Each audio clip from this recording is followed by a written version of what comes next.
drooping daisies and a plea for help. The iron gate, seized by rust, shrieked as Lily shoved it open, the grating noise swallowed by the garden's sudden hush. Overgrown was a gross understatement. This was a verdant anarchy, nature reclaiming its territory with unrestrained zeal. Once sunny daisies hung their heads, resembling dejected harlequins. Brazen weeds, bristling with thorns, strangled any semblance of order. A sigh escaped Lily, the weight of her inherited duty pressing down. Dear Grandma Rose had wielded a miraculous green thumb. Lily, alas, had inherited only a fondness for literature and a talent for tripping over things, not cultivating them. Her fingers brushed the cool, damp face of a moss-etched sundial. Rose would have been aghast. She'd vowed to nurture this place, a vibrant testament to her grandmother's life. Now it felt like a monument to her own inadequacy. From an apple tree, a robin trilled a cheerful melody, mocking her rising panic. Swallowing her trepidation, Lily conceded defeat. She couldn't navigate this wilderness alone. One option remained, however daunting. Straightening her floral-printed dress, she marched toward the trim cottage next door. Mr. Abernathy, Rose's longtime neighbor, possessed legendary horticultural skills, evident in the flourishing Eden that was his own yard. But he also projected an air of intimidating solemnity, his face a map of quiet contemplation. Hesitation gripped her as she reached his porch, her hand hovering inches from the doorbell. What if he refused? What if he scoffed at her horticultural ineptitude? A blush of shame heated her face. Finally, summoning a surge of resolve, she pressed the button. A melodious chime echoed within, followed by the shuffle of approaching footsteps. The door eased open, revealing Mr. Abernathy clad in a faded flannel and worn gardening gloves. His eyes, however, held a surprising kindness, a warm glint that belied his serious demeanor. Lily, dear. Welcome. I saw the removal van yesterday. Come in, do come in. He ushered her inside, a comforting fragrance of lavender and polished wood enveloping her. Thank you, Mr. Abernathy, Lily murmured, her voice thin. I wondered if you had a moment. He gestured towards a welcoming armchair. Of course. What troubles you? Lily perched nervously on the edge of the cushion, her fingers twisting the fabric of her dress. It's the garden. It's rather chaotic. I haven't a clue where to begin. Grandma Rose made it look so effortless, but her voice faltered, her cheeks burning. Mr. Abernathy chuckled softly, a sound that chipped away at her anxiety. Gardening is a craft, Lily, like any other skill. It requires time and persistence to master. And Rose had a lifetime of practice. He paused, his gaze softening further. I would be delighted to assist. Rose was a cherished friend. It would be my distinct pleasure. Relief flooded Lily, so potent it stung her eyes. Oh, Mr. Abernathy, that would be incredible. I am so grateful. Nonsense, child. We shall begin with the daisies. They appear parched. And those weeds will be confronted before they engulf everything. Come now, let's assess the situation. He rose, moving with surprising agility. First, though, a pot of tea. Cultivating the earth is always enhanced by a good brew. As they headed back towards the tangled garden, Mr. Abernathy began to explain the fundamentals of soil composition and the vital art of strategic pruning. Lily listened intently, her initial dread giving way to a fragile hope. Perhaps, just perhaps, she could breathe life back into Grandma Rose's beloved sanctuary. And in that restoration, maybe she could unearth something about herself, too. Green thumbs and gentle touches. All right, Lily, Mr. Abernathy said, his voice a low rumble that seemed to vibrate through the greenhouse, the first cardinal rule of watering, less is often more. He picked up a watering can with a long, slender spout. See how I'm not drenching the soil. Just a gentle shower, mimicking a soft rain. Lily watched him, fascinated. He handled the can with a grace that belied his age, his movements deliberate and unhurried. The water arced from the spout, landing softly on the parched earth around a row of fledgling tomato plants. She noticed the calluses on his hands, evidence of years spent coaxing life from the soil, and the way his brow furrowed in concentration. It wasn't just watering, it was an act of care. "Now you try," he said, handing her the can. Lily took it gingerly, feeling the weight of the water shift inside. She aimed for a nearby pepper plant, but her hand wobbled, and a small deluge of water cascaded onto the leaves. "Oops," she mumbled, mortified, her cheeks flushing a warm pink. Mr. Abernathy chuckled, a warm, comforting sound. "Don't worry, happens to the best of us. Just a little steadier, a little gentler. Imagine you're whispering to the plant, telling it to drink." She tried again, focusing on his instructions. This time, the water flowed more evenly, a delicate stream nourishing the soil. A small victory, but it felt significant. "There you go," Mr. Abernathy said, nodding approvingly. "You've got the touch. A green thumb in the making." They worked in comfortable silence for a while, Lily diligently watering, Mr. Abernathy tending to a wilting rose bush. The sun streamed through the glass roof of the greenhouse, casting dappled shadows on the plants and warming their faces. The air was thick with the earthy scent of soil and the sweet fragrance of blooming jasmine. "So what's the secret to getting roses this vibrant?" Lily asked, gesturing to the deep crimson blooms. Mr. Abernathy smiled, a network of fine lines crinkling around his eyes. "Patience, mostly. And a good dose of Epsom salts. They love the magnesium." He winked. "A little gossip now and then doesn't hurt either. They seem to thrive on a good story." Lily laughed, the sound echoing in the greenhouse. "Gossip, huh? I'll have to remember that." "Don't underestimate the power of a gentle touch either, Lily," he said, his gaze meeting hers. His eyes, the color of faded denim, held a depth that made her heart skip a beat. He reached out and gently brushed a stray strand of hair from her face, his fingers lingering for a moment before he withdrew his hand. A jolt, like static electricity, ran through her. She swallowed, suddenly aware of the warmth of the sun on her skin, the scent of the roses, the sound of the bees buzzing lazily outside. It wasn't just about the plants anymore. Shelter from the storm.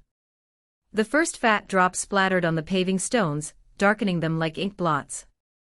Lily gasped, clutching a handful of weeds she'd just pulled. "Oh dear, that looks like it's going to be a downpour." Mr. Abernathy glanced at the sky, his brow furrowing beneath his tweed cap. "Indeed. Come on, Lily, let's seek shelter in the greenhouse. No use getting soaked to the bone." They hurried towards the weathered glass structure, the rain picking up its pace, drumming a frantic rhythm on the nearby leaves. Lily stumbled slightly on the uneven path, nearly losing her balance. Mr. Abernathy steadied her with a firm hand on her arm. "Careful there. Wouldn't want you ending up in the petunias." Inside, the greenhouse was warm and humid, smelling of damp earth and blooming jasmine. The sudden quiet, muffled by the downpour raging outside, was almost deafening. Lily shook the rain from her hair, feeling a blush creep up her neck. She hoped Mr. Abernathy hadn't noticed her clumsiness. He busied himself closing the vents, a low rumble of thunder vibrating through the glass. "Well, looks like we're stuck here for a bit. Might as well make the best of it." He gestured to a small, rickety wooden bench tucked amongst the tomato plants. "Have a seat, Lily. Tell me, what got you interested in gardening?" Lily perched on the edge of the bench, smoothing down her damp jeans. "Honestly, I felt like I needed grounding. Something real, something tangible. My life's been a bit up in the air lately." She hesitated, unsure how much to reveal. Mr. Abernathy didn't press. He simply nodded, his eyes crinkling at the corners. "I understand. There's a certain peace to be found in the soil. A connection to something larger than ourselves." He paused, then added softly, "My wife, Eleanor, loved roses. She could coax the most beautiful blooms out of even the thorniest bushes. Lily noticed a wistful tone in his voice. She must have been a wonderful woman. She was, he said, a faint smile gracing his lips. Eleanor was a history teacher, you know. Obsessed with the Tudors. She could tell you every detail of Henry VIII's marital escapades. He chuckled. She always said that gardening and history were connected. Both about nurturing something, watching it grow, whether it be a plant or an idea. That's a lovely way to look at it. Lily was genuinely touched. She had never thought of history in that way before, always finding it a bit dry and daunting. I've always been terrible at history, I'm afraid. Nonsense, Mr. Abernathy said, his eyes twinkling. Everyone has a history, Lily. It's just a matter of finding the story that speaks to you. He leaned back against a shelf laden with seedlings, the rain continuing its relentless assault on the glass roof. Tell me about yours. Whiskers approval and whispers in the wind. The afternoon sun warmed Lily's back as Mr. Abernathy demonstrated the proper way to prune a rose bush. He moved with a quiet grace, his weathered hands precise and gentle. Lily, mimicking his movements, nearly stabbed herself with her own clippers. Careful there, Lilypad, Mr. Abernathy chuckled, his eyes crinkling at the corners. Roses may be beautiful, but they're not afraid to bite back. Lily blushed, tucking a stray strand of hair behind her ear. I'm trying, Mr. Abernathy, but I'm not sure I have the green thumb gene. Suddenly, Whiskers, who had been sunning himself on the porch railing, leaped down and weaved between Mr. Abernathy's legs. The cat, notoriously aloof and selective with his affections, then rubbed against Mr. Abernathy's shin, purring like a tiny motor. Lily's jaw dropped. Whiskers never does that. He usually just tolerates me. Mr. Abernathy bent down and scratched Whiskers behind the ears. He's a smart cat. He recognizes a kindred spirit. He winked at Lily. Lily laughed, the sound light and airy. As she did, a curtain twitched in the house across the street. Mrs. Gable, a woman known for her meticulous lawn and even more meticulous gossip, disappeared back inside. Lily dismissed it, turning her attention back to the roses. Later that evening, while Lily was watering the newly pruned bushes, a cool breeze rustled through the leaves, carrying whispers she couldn't quite decipher. The next morning, Mrs. Henderson from the bakery gave Lily an odd, knowing look when she ordered her usual croissant. So, Lily, Mrs. Henderson said, leaning closer. I hear you've been spending quite a bit of time with Mr. Abernathy lately. He's a lovely man, of course, but... She trailed off, raising her eyebrows suggestively. Lily frowned. He's just been helping me with the garden. Mrs. Henderson chuckled, a low, throaty sound. That's what they all say, dearie. That's what they all say. The whispers swirled around Lily like the autumn leaves skittering down the street. At the hardware store, Mr. Peterson lingered a little too long when handing her change, a strange mixture of pity and amusement in his eyes. Even her mailman, normally a man of few words, offered a sympathetic, everything all right, Lily. Back in her garden, Lily stared at the roses, now looking less like a symbol of hope, and more like evidence in a scandalous trial. She glanced towards Mr. Abernathy's house, a knot forming in her stomach. Had her innocent pursuit of gardening advice somehow blossomed into something else? Something whispered about in hushed tones behind cupped hands. The thought made her want to bury herself in the potting soil. Daisies teasing and a rose tattoo. The afternoon light painted Lily's face as she wrestled with a tenacious clump of clover. Daisy, perched on a terracotta pot, legs swinging, hummed an upbeat melody. So Daisy began, a spark of mischief dancing in her gaze. Mr. Abernathy does seem rather devoted, wouldn't you say? Lily's trowel struck a stone. Devoted? What do you mean? She countered, striving for indifference, though a blush betrayed her. Oh, you know, Daisy drawled, plucking a single bloom and idly spinning it. The way he elaborates on the simplest details, the crinkling corners of his eyes when he's amused, remember yesterday, practically tripping over himself to fetch your lemonade. Lily felt her cheeks flush. He's simply being courteous, Daisy. He's a kind man. Courteous gestures can coexist with appreciative glances, Lily Bloom, Daisy retorted, her grin widening. Just admit it. You're captivated. I am not. Lily replied, perhaps too quickly.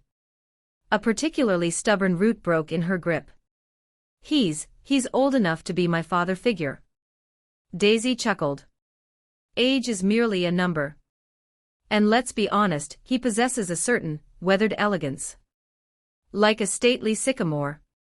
She paused, considering. A stately sycamore with surprisingly verdant skills. Just then, Mr. Abernathy approached, bearing a harvest of ripe tomatoes in a woven basket. Is everything all right here, ladies? He inquired, a crease of concern etching his brow. Just admiring the impressive bounty from your garden, Mr. Abernathy, Daisy chirped, winking at Lily. A genuine smile lit his face. These require blanching and peeling. Lily, perhaps you'd lend a hand. Daisy, you're welcome to assist, or continue your botanical explorations. He indicated the garden with a graceful gesture. Lily jumped to her feet, eager to escape Daisy's playful needling. As Mr. Abernathy placed the basket down, the stitching on his gardening glove gave way, revealing a patch of sun-kissed skin. There a faded, almost ethereal, tattoo of a rose bloomed. Soft, blurred shades of pink composed the petals, the stem a suggestion of green. Lily inhaled sharply. Mr. Abernathy, you have a tattoo. His gaze flickered downwards, a brief, enigmatic expression crossing his face. Ah, that old thing, he murmured, attempting to tug the torn glove further down. A remnant from my more impetuous youth. Daisy, intrigued, moved closer. A rose? Was it for someone special? Mr. Abernathy hesitated, his gaze drifting towards the distant horizon. It was a pledge, he confessed softly, a note of wistfulness in his voice. A pledge made long, long ago. He sighed, then seemed to shake off the memory. Now these tomatoes. He retrieved the basket, a shadow lingering in his eyes. Let's get them inside before the heat takes its toll. The giant sunflower and garden competition dreams. The sunflower dwarfed them both. Lily craned her neck, her jaw slack. It's even bigger than yesterday, she exclaimed, her voice laced with awe. Its face, a riot of golden petals, seemed to follow the sun with an almost sentient grace. Bees buzzed lazily around its center, drunk on pollen. Mr. Abernathy chuckled, a low rumble in his chest. Indeed. I believe it's ready for its close-up. He winked, then pulled out a measuring tape. Lily held her breath as he carefully measured the stalk's circumference. A good 27 inches, he announced, his eyes twinkling. And the flower head? Nearly 15 across. A contender, I dare say. Lily's cheeks flushed.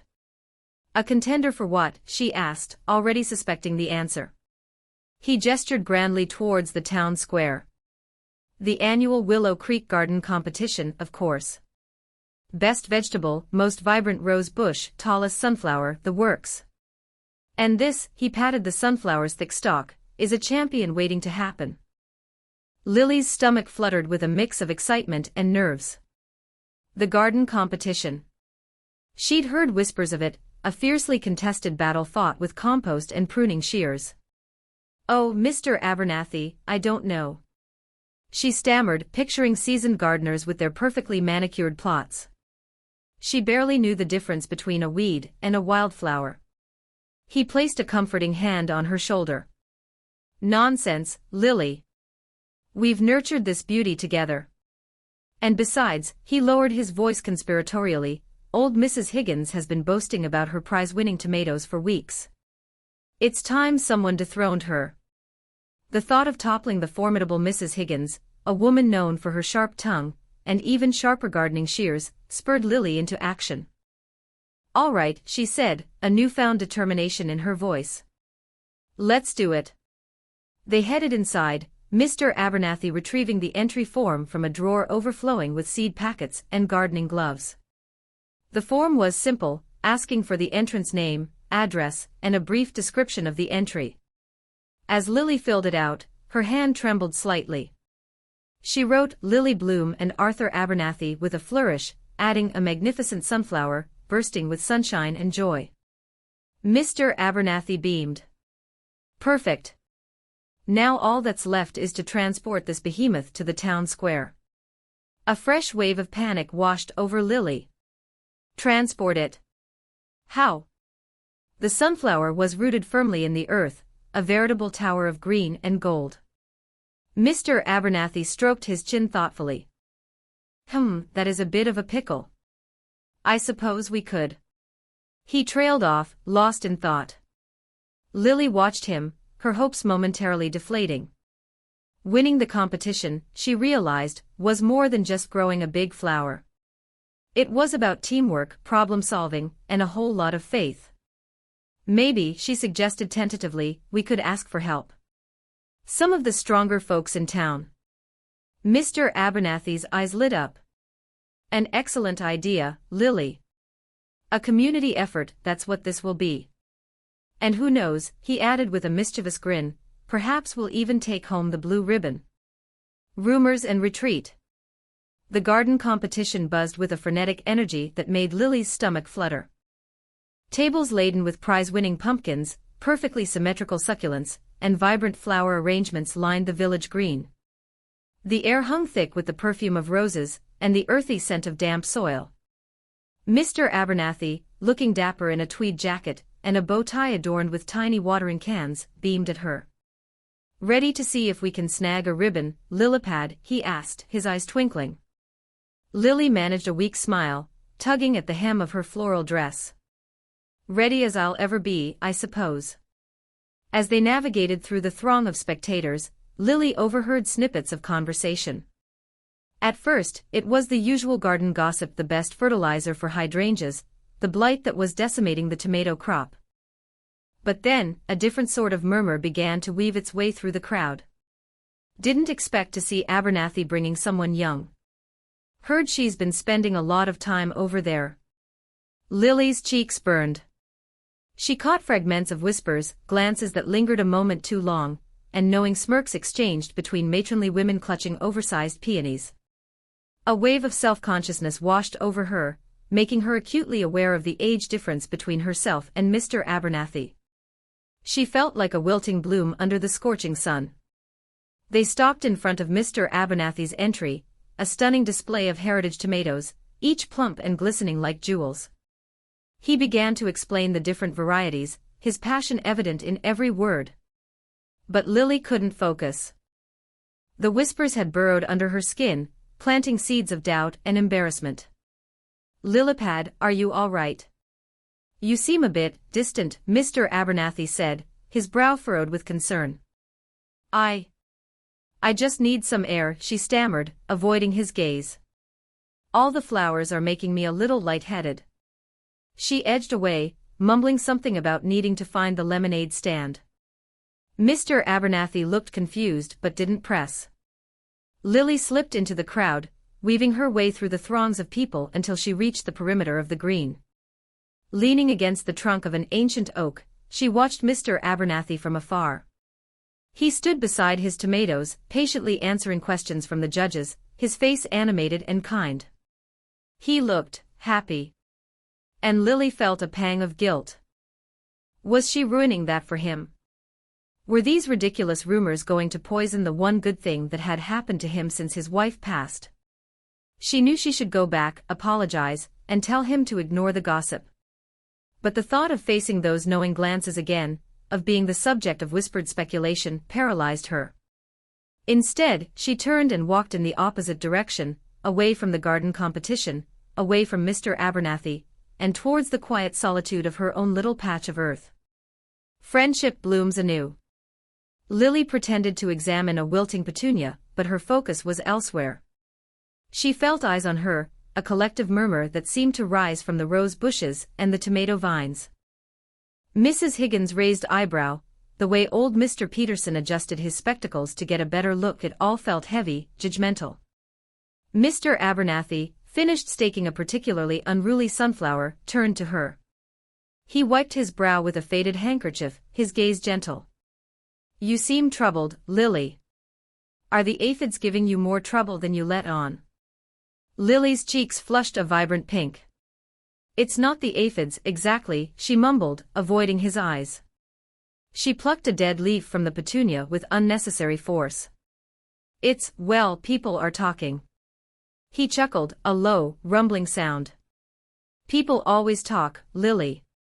It's one of their favorite pastimes, second only to complaining about the weather. He stepped closer, the scent of earth and sunshine clinging to him. But what are they saying that's got you so flustered? She hesitated, then blurted out, about us. About me coming over here all the time. The words felt like stones in her mouth. Mr. Abernathy's expression softened. He reached out, his hand hovering near her arm before settling on the handle of her trowel. And does their chatter bother you? Yes, she admitted, her voice barely a whisper.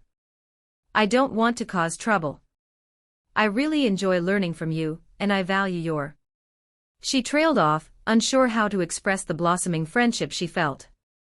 He squeezed the trowel handle gently. Value.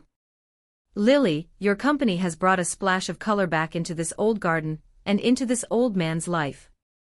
Don't let the whispers of gossip steal that joy.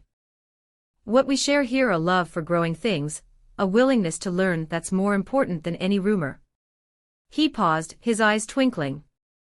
Besides, he added with a wry smile, most of those folks haven't pulled a decent weed in their lives. What do they know about nurturing something beautiful? Lily looked at him, really looked at him.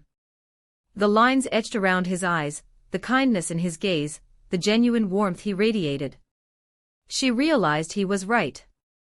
Why should she let other people's narrow-mindedness dictate her actions?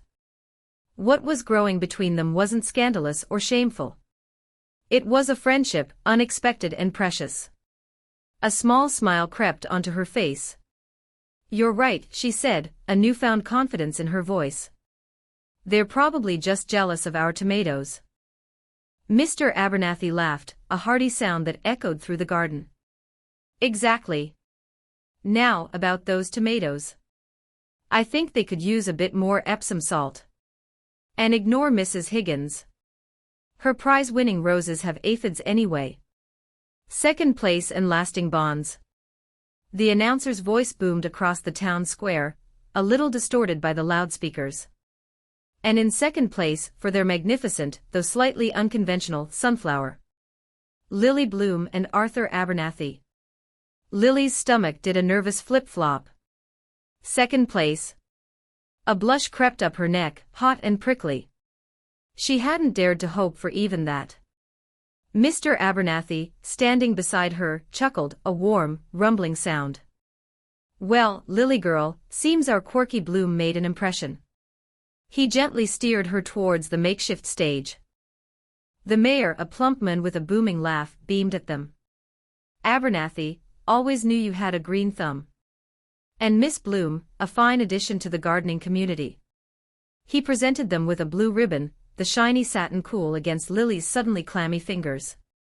As they walked back through the crowd, Lily felt a surprising surge of pride. People were smiling, offering congratulations. She caught Mrs. Gable's eye, the woman who had entered that behemoth sunflower. Mrs. Gable gave a curt nod, a hint of a smile playing on her lips. Maybe, just maybe, Lily wasn't a complete gardening disaster after all. Thank you, Mr. Abernathy, she said, her voice a little shaky. I couldn't have done it without you. He squeezed her hand, his touch surprisingly strong. The pleasure was all mine, Lily. You have a knack for this, you just need a little encouragement. The following week, their little patch of the community garden became their sanctuary. The second-place sunflower, now slightly drooping at the head, stood as a testament to their unexpected triumph. Lily found herself looking forward to their gardening sessions more than anything. She peppered Mr. Abernathy with questions about everything: soil composition, pest control, the best way to prune roses. He answered patiently, his eyes twinkling with amusement at her enthusiasm. One afternoon, while Lily was struggling to untangle a particularly stubborn tomato vine, she accidentally knocked over a watering can, drenching herself in the process. She gasped, the cold water shocking her system. Mr. Abernathy rushed over, concern etched on his face. "Are you all right, Lily? Here, let me help you up." He helped her to her feet, his hands lingering on her arms a moment longer than necessary. Lily shivered, not just from the cold water, but from a strange, fluttery feeling in her chest. She looked up at him, really looked at him, and saw not just a kindly old neighbor but a man. A man with kind eyes, a gentle smile, and a quiet strength that drew her in. The age gap, which had seemed so vast at first, suddenly felt insignificant. "Thank you, Arthur," she said, using his first name for the first time. It felt natural, right? He smiled, a genuine, heart-stopping smile. "Anytime, Lily girl. Anytime." He retrieved a worn handkerchief from his pocket, and gently dabbed at a stray leaf clinging to her wet hair. The gesture was so tender, so unexpected, that Lily's blush returned with a vengeance. The air around them crackled with unspoken possibilities, a fragile bloom waiting to unfold.